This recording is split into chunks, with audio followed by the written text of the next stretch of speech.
यह कहानी रानी और एक जिन्न की है। रानी ने कैसे जिन्न से अपनी प्यास बुझाती है और रानी का शरीर से आत्मा ही निकाल जाती है। कहानी को पूरा सुनिएगा, मजा आएगा।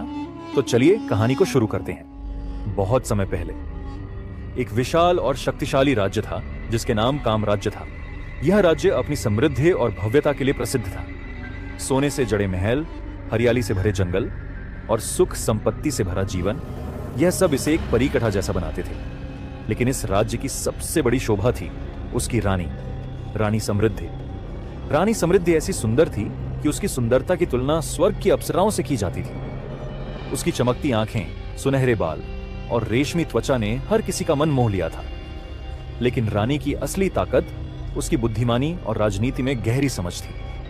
वह सिर्फ सुंदर नहीं थी, वह अपने विचारों और योजनाओं से राज्य की शक्ति को बढ़ाने में राजा आदित्य की मदद करती थी। लेकिन रानी समृद्धि की जिंदगी उतनी खुशहाल नहीं थी जितनी वह बाहर से दिखती थी। राजा आदित्य एक मेहनती और न्यायप्रिय शासक था, लेकिन वह अपने राज्य की जिम्मेदारियों में इतना व्यस्त था कि अपनी पत्नी को समय नहीं दे पाता था। रानी के जीवन में एक अजीब सा खालीपन था।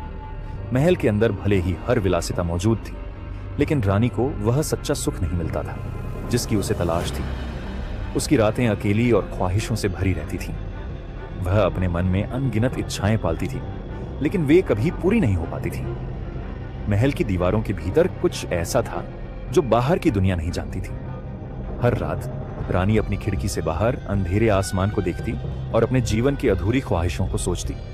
महल के नौकर चाकर भी उसकी आंखों में छिपे दर्द को समझते थे, लेकिन कोई भी कुछ कहने की हिम्मत नहीं करता था। रानी का अकेलापन धीरे धीरे बढ़ता जा रहा था। उसे ऐसा लगता था जैसे उसकी आत्मा कहीं खो गई हो। उसे अपने अंदर एक अजीब सी बेचैनी महसूस होती थी जिसे वह समझ नहीं पाती थी। एक दिन रानी ने फैसला किया कि वह महल से बाहर निकलेगी। वह अपनी बहन राजकुमारी नैना के साथ जंगल की सैर पर गई। नैना रानी की एकमात्र दोस्त थी जिसे वह अपना दिल खोलकर सब कुछ बता सकती थी। जंगल की ठंडी हवा और चिड़ियों की मधुर आवाज ने रानी के दिल को थोड़ी राहत दी। लेकिन अचानक उनकी नजर एक बूढ़े साधु पर पड़ी जो पेड़ के नीचे ध्यान में बैठा था। साधु की उपस्थिति रहस्यमय थी। रानी ने साधु से पूछा, हे साधु, तुम कौन हो और इस सुनसान जंगल में क्या कर रहे हो? साधु ने अपनी आंखें खोली और धीमे स्वर में कहा, हे रानी, मैं यहां नहीं बल्कि तुम्हारे भीतर की बेचैनी को देखने आया हूं। तुम्हारी आंखें जो कहती हैं वह तुम्हारा दिल नहीं समझ पाता। रानी समृद्धि साधु के शब्दों से अचंभित थी। वह ठिठक कर खड़ी हो गई और उसकी बहन नैना भी घबराई हुई थी। तुम मेरे दिल के बारे में इतना सब कैसे जानते हो? रानी ने संदेह से पूछा। साधु ने धीरे से मुस्कुराते हुए कहा, मैं साधारण इंसान नहीं हूं। मैं उन आत्माओं की आवाज सुन सकता हूं जो अधूरी इच्छाओं में बंधी रहती हैं। तुम्हारे मन की पीड़ा मुझे साफ दिखाई देती है। तुम जो चाहती हो वह तुम्हें कभी नहीं मिला और अब तुम उससे दूर भागने के लिए तैयार हो। रानी को यह सुनकर लगा कि साधु उसकी आत्मा के भीतर झांक रहा है। उसने अपने अभिमान को छिपाते हुए कहा, अगर तुम सब कुछ जानते हो तो बताओ कि मेरी इस बेचैनी का हल क्या है? साधु ने अपनी झोली से एक चमकीला चिराग निकाला। यह चिराग पुराना लग रहा था, लेकिन उसकी सतह पर अजीब सी चमक थी, जैसे वह किसी रहस्य को छुपा रहा हो। यह जादुई चिराग है, साधु ने कहा। यह तुम्हारी हर ख्वाहिश पूरी करेगा, लेकिन ध्यान रहे, हर ख्वाहिश की एक कीमत है। इसे इस्तेमाल करना आसान है, लेकिन इसका परिणाम समझना मुश्किल। रानी के चेहरे पर जिज्ञासा और लालसा उभर आई। उसने पूछा, यह कीमत क्या है? साधु ने गंभीर स्वर में जवाब दिया, तुम्हारी आत्मा का एक छोटा हिस्सा। हर बार जब तुम एक इच्छा मांगोगी, तुम्हारी आत्मा का एक अंश कम हो जाएगा। जितनी ज्यादा ख्वाहिशें, उतनी ही आत्मा का नुकसान। लेकिन मैं तुम्हें चेतावनी देता हूं रानी, यह चिराग तुम्हें अपनी इच्छाओं का गुलाम बना सकता है। रानी ने साधु की बातों को सुना, लेकिन उसकी इच्छाओं की गहराई इतनी अधिक थी कि उसने चेतावनी को अनदेखा कर दिया। उसने चिराग लिया और कहा, मैं तैयार हूं। साधु ने गहरी सांस ली और कहा, अब यह तुम्हारे ऊपर है। यह चिराग तुम्हें सुख दे सकता है या विनाश। मैं अपना कर्तव्य पूरा कर चुका हूं। रानी समृद्धि महल लौटा। उसने चिराग को अपने कक्ष में रख दिया और रात तक उसे देखती रही। उसकी बहन नैना ने चेतावनी दी, बहन, यह चिराग खतरनाक लग रहा है, तुम्हें इसे इस्तेमाल नहीं करना चाहिए। लेकिन रानी ने उसकी बातों को नजरअंदाज कर दिया। जब पूरी रात हो गई और महल सो गया, रानी ने चिराग को उठाया और उसे हल्के हाथों से रगड़ा। अचानक एक गहरे धुएं का गुब्बार उठा और कमरे में अंधेरा छा गया। धुएं के बीच से एक विशाल जिन्न प्रकट हुआ। उसका शरीर विशाल था और उसकी आवाज गूंजती हुई थी। हे रानी समृद्धि, मैं तुम्हारा सेवक हूं। जिन्न ने कहा, मैं तुम्हारी हर ख्वाहिश पूरी करूंगा, बस मुझे आज्ञा दो। रानी कुछ देर के लिए डर गई, लेकिन फिर उसने खुद को संभाला।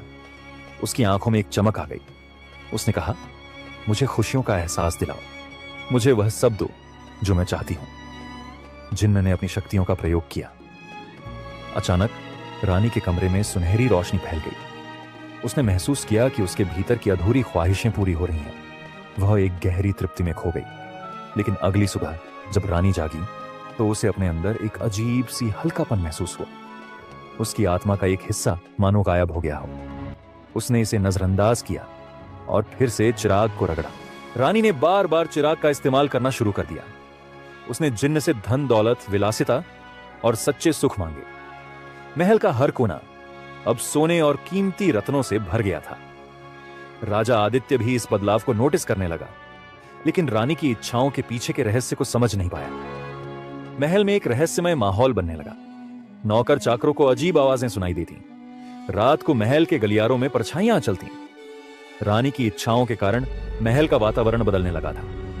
हर ख्वाहिश के साथ रानी के अंदर का खालीपन बढ़ता गया। उसकी आत्मा धीरे धीरे खो रही थी। जिन्न हर बार चेतावनी देता, लेकिन रानी उसकी बातों को अनसुना कर देती।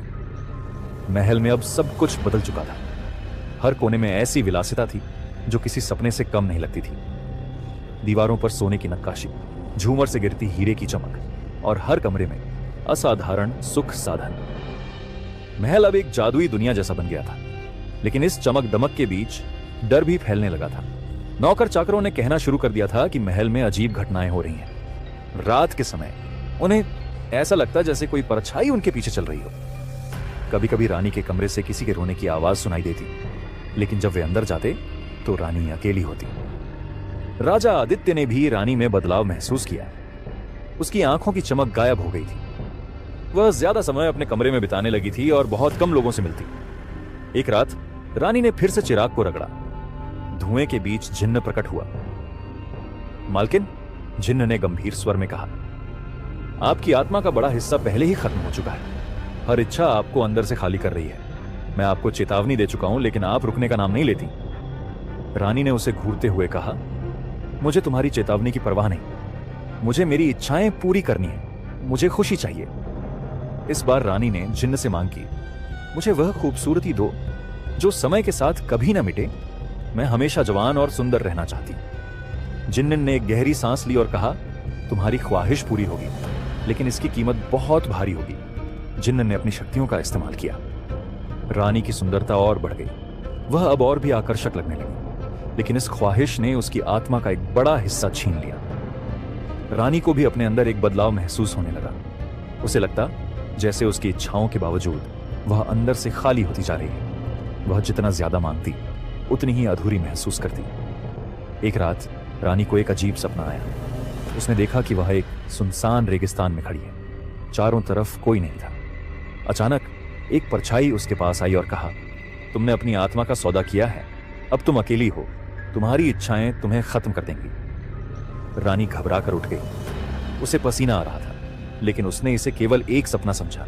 कुछ समय बाद रानी को यह महसूस होने लगा कि उसकी खूबसूरती और विलासिता भी उसे खुशी नहीं दे पा रही। उसे डर था कि समय के साथ उसकी खूबसूरती मिट जाएगी और वह अकेली रह जाएगी। उसने जिन्न को फिर से बुलाया।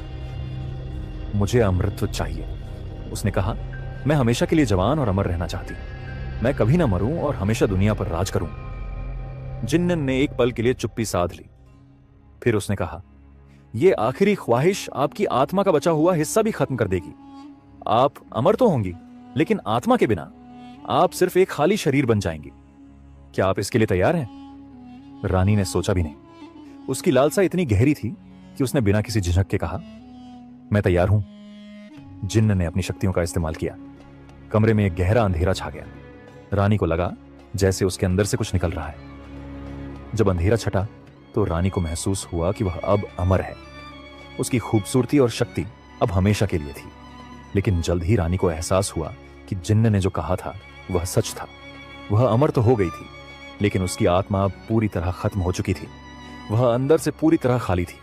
उसे अब किसी भी चीज में खुशी नहीं मिलती थी। महल अब पूरी तरह शापित लगने लगा। नौकर चाकरों ने महल छोड़ दिया। राजा आदित्य भी रानी के अजीब व्यवहार से परेशान होकर उससे दूर रहने लगा।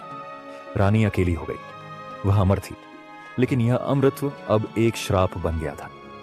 हर रात वह महल के गलियारों में भटकती रहती, अपनी खोई हुई आत्मा की तलाश में। आज भी उस राज्य में रानी समृद्धि का महल खड़ा है। लोग कहते हैं कि रात के समय वहां रानी की आत्मा की आवाजें सुनाई देती हैं। वह हर आने वाले को चेतावनी देती है, इच्छाओं पर काबू रखना सीखो। अगर तुम अपनी लालसाओं को नियंत्रित नहीं करोगे तो वे तुम्हें खत्म कर देंगी।